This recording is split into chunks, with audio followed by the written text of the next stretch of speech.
Je vous fais une rapide vidéo pour commenter un peu ce qui s'est passé sur BTC aujourd'hui et surtout pour vous montrer comment ce trade aurait pu être pris. Alors ce matin on était ici et dans la petite vidéo datée que j'essaye de faire le matin, je vous avais dit que pour un achat horaire, d'accord, dans une stratégie donc où je trade en horaire, il me fallait revenir sur un support daily. Donc ce support ici avec un signal d'achat horaire. On voit qu'il n'y a pas, il n'y a rien eu de particulier sur ça. Par contre, si je veux trader par exemple en 5 minutes ou 15 minutes, ce que je vous explique dans la vidéo qui explique comment se servir de l'indicateur que j'ai posté tout à l'heure, il faut rajouter les supports qui sont des supports H1 et H4.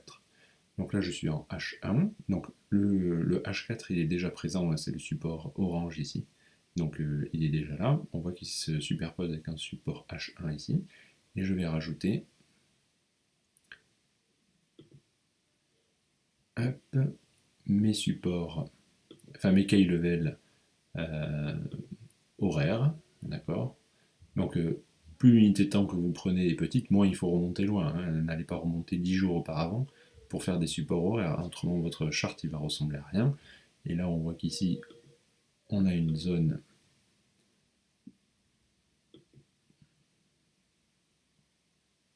voilà. On voit qu'ici on a une zone où on a plein de supports horaires, enfin de key level horaires qui sont dans une même area, dans une même zone. Du coup on trace une key zone. Okay, donc on va mettre le replay si ça veut marcher. Si ça veut marcher, et on va se mettre bon ben là. Voilà, donc notre contexte en horaire, c'était qu'on était suspendu dans le vide, on est venu mécher sur ce support ici, on avait des petits signaux d'achat faibles en horaire, mais comme je vous ai dit, on n'était pas sur le bon support pour que moi je veuille acheter en horaire. Je veux acheter en horaire si on a un signal fort ici. Signal fort, c'est des patterns, TP, exit, ok. C'est pas du tout les cycles boule ou le tome démarre, ok. Donc je suis en horaire, donc là vous voyez les lignes. On a ce key level qui a été mis ici. Donc si je veux trader en 15 minutes, donc je vais splitter l'écran pour que vous puissiez voir le 15 minutes et le 5 minutes en même temps.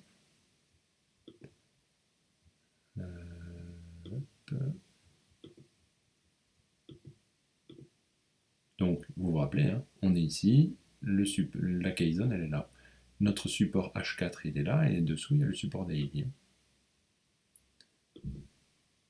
Donc si je trade en 15 minutes, et là bien sûr le replay il marche pas. Attendez. Si je trade en 15 minutes, je vais considérer des supports horaires, d'accord, comme étant importants. Donc si j'ai un signal 15 minutes sur un support horaire, ça reste valable pour moi. Par contre, si j'ai un signal 15 minutes sur un support daily sans rien en horaire, ça va pas du tout pour moi. Okay, il ne faut pas prendre des targets du daily si vous avez un signal 15 minutes. Il faut adapter le signal au time frame où vous allez faire votre contexte et adapter les targets à cette zone-là, hein, d'accord. Donc on est ici, et moi je vous ai dit qu'on allait aller plus bas. Et que ça m'intéressait que si on allait plus bas sur le support daily. Là je suis en 15 minutes, donc le support H4 qui est le support orange dessous m'intéresse. Et donc le but de cette vidéo, c'est pas de vous faire le trade a posteriori, ça tout le monde peut faire hein, une vidéo sur un trade qui aurait marché. D'accord. Le but c'est pas ça. Hein. C'est d'essayer de vous expliquer quel est le raisonnement derrière. Donc qu'est-ce qu'on voit? On voit qu'on dump, d'accord, qu'on arrive dans cette zone-là, qu'on va quasi la chercher, quasi la traverser et qu'on active sur cette bougie-là, ici, on active une pattern scalp. D'accord. Qui dit ce qu'elle veut dire? Elle dit qu'on va avoir un retracement court et rapide. Ok. Si je regarde sur le 5 minutes, et alors je sais pourquoi c'est pas synchronisé. Bon, je comprendrai jamais comment ça marche le truc. Hop, on regarde sur le 5 minutes.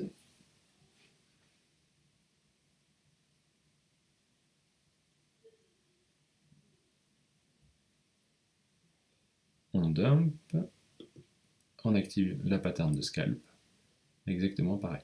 Hop, oula, on a là un poil trop vite. Un poil trop vite. Ok, donc on trouve un signal d'entrée ici, confirmé, enfin un signal d'entrée moyen ici, confirmé par la pattern de scalp derrière. Qu'est-ce qu'on peut avoir comme target? Ben, la target 1, c'est facile, hein, c'est le dernier niveau, c'est le dernier key level identifié, donc sur le time frame sur lequel vous avez le signal. Donc la target 1, c'est 6269, et la target 2, c'est quoi? Ben, c'est le support, le premier support horaire, parce qu'on est en 15 minutes. Si on est entraîné en 1 heure ou 4 heures, c'était le premier support daily ou weekly. Ok. Et donc la deuxième target, c'est 6336. Vous voyez le petit trait noir ici, hein, c'est celui que j'ai fait que j'ai prolongé tout à l'heure, qui était le key level déterminé par l'algorithme. Et bon, bah, vous savez tous ce qui s'est passé derrière. Hein. Voilà, TP1, TP2, terminé. Voilà. Donc moi je ne traite pas en cette unité de temps-là à l'heure actuelle sur BTC parce que ça fait des mouvements erratiques comme ça. C'est-à-dire si vous n'êtes pas devant l'ordi à ce moment-là et que vous appuyez pas sur buy au moment où il y a le signal, c'est terminé quoi. C'est trop tard. Vous voyez le signal 1 il est ici. D'accord. Donc même si vous aviez acheté sur ce signal ici, vous avez le support là, le stop loss il doit être sous le support. Hein. D'accord. Vous ne pouvez pas mettre un stop loss au milieu d'un support ou au ras du bas de la candle, là vous allez vous faire sortir trop souvent. On voit qu'on vient mécher en activant une pattern, donc là les patterns ça reste plus fort que les flèches, hein. Et on fait TP1, TP2 directement. Voilà, donc là il y a à peu près tout dans,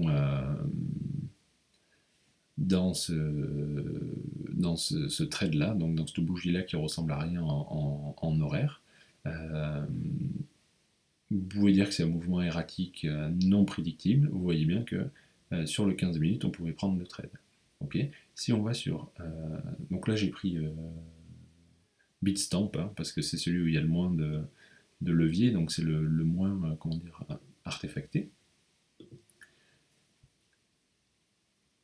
Si on regarde, vous savez, cette mèche, ok.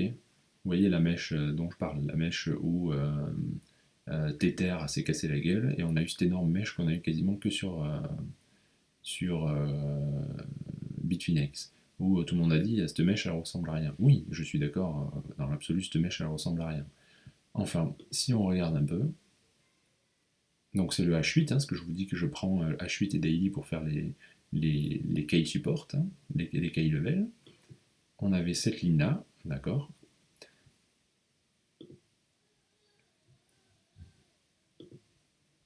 Et celle-là.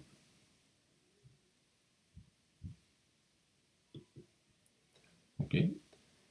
Donc on avait cette petite ici également, hein, donc on pouvait la tracer là. Qu'est-ce qu'on a fait? On a cassé cette résistance-là. Si on passe en horaire. Voilà, qu'est-ce qu'on a fait? On a cassé cette première résistance et qu'est-ce qu'on est allé chercher derrière? Eh bien on est allé chercher l'autre zone, d'accord? L'autre résistance H8. Et on est allé chercher, la résistance elle était à 7721.6 et on a méché jusqu'à 7783. Donc vous voyez quand même la précision du truc. Donc même si ce mouvement est censé être complètement aléatoire et non prédictible, il est quand même venu s'écraser exactement sur un niveau clé. Voilà, donc je ne prolonge pas plus la vidéo. Vous avez compris le principe. Donc voilà, qu'est-ce que je voulais vous montrer d'autre? Je réfléchis, mais non, ça ne vient pas. Non, bah c'est tout. Voilà, donc j'espère que vous avez compris le raisonnement. Le but, c'est pas de montrer le trade qui marche a posteriori, ça n'a strictement aucun intérêt. C'est juste de vous expliquer comment on peut, enfin le raisonnement qu'il y a un peu derrière l'algorithme et comment on peut l'appliquer sur le Bitcoin, même si moi je reste sur mon avis qu'en ce moment, c'est pas la folie pour trade le Bitcoin. Ok. Voilà, écoutez, je vous souhaite à tous une bonne soirée. Là, on avait, ah bah, ça c'est BitMEX. Mais BitMEX, on a exactement la même chose. Donc il n'y a pas les key level qui sont tracés, hein, parce que je ne les ai pas tracés sur BitMEX. Sur BitMEX, c'est la même. Et vous avez un truc en plus. Non, c'est la même chose. On a un scalp ici, une bougie de confirmation boule ici, donc sur le 5 minutes. Ce qui vous laisse le temps de. Vous avez le pattern et la bougie, donc si vous laisse le temps de rentrer. Et ça faisait TP1, TP2, et l'algorithme vous dit même ici, au cas où vous vouliez être greedy à mort, que là, les gens ont pris des profits, et ça, vous n'avez pas besoin de l'algorithme pour le voir, hein. Quand vous voyez une mèche comme ça sous résistance, c'est que les gens, ils ont TP, hein. D'accord, hein. Et là, on voit qu'on est en train de latéraliser, ce qui reste intéressant, hein. C'est-à-dire que si c'était juste du pump and dump en quelque sorte, ça aurait dû rechuter beaucoup plus vite. Là, on latéralise, ça peut être intéressant de voir si on n'est pas en train d'essayer de créer une figure chartiste ici, pour voir si on va repump, mais moi je vous ai dit, j'achète des supports et je vends des résistances, j'achète pas au milieu du game, d'accord. Et je déteste trader en breakout. Donc ce trade là, si c'était mon unité de temps, j'aurais pris, ça je prends jamais. Voilà. Et le short ici, moi j'aurais pas pris, je suis sûr que Kisma a dû sauter dessus, et qu'il a shorté ça, il a dû prendre le truc quasiment au sommet. Mais ça, moi, je peux pas. Je fais un infarctus, hein. Vendre le truc qui va tout droit, moi, je fais un infart. Donc ça, c'est pas pour moi. Voilà, et j'arrête de parler comme si j'étais chez le psy, et je vous souhaite une bonne